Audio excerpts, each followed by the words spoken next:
Hi everybody, I'm Brad and I'm here with my Jeep Shadow Trooper. I got a question for you. You ever been on a trail, hit your muffler on a rock, and broken the aluminum hangers? Apparently it's a very common problem with the Jeep JL.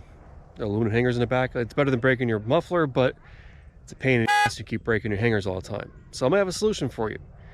DynoMax has a muffler delete for the Jeep JL. You gain a lot more space because your stock muffler is all in this area here, and all that space is now cleaned. There's nothing back there, and there's your delete. This clamps on right there, it pops out right there, and gives you all the extra ground clearance back here without the risk of breaking any of your aluminum hangers for the muffler anymore. And we'll do a couple drive-bys. We'll get some on the outside and some on the inside so you get an idea what it sounds like. And after having it on for just about a year, it does drone a little bit, but not that bad. On the highway, once you get in 8th, 7th, 8th gear, you can barely hear it at all. And I think it sounds a little better. So here's some drive-bys for you.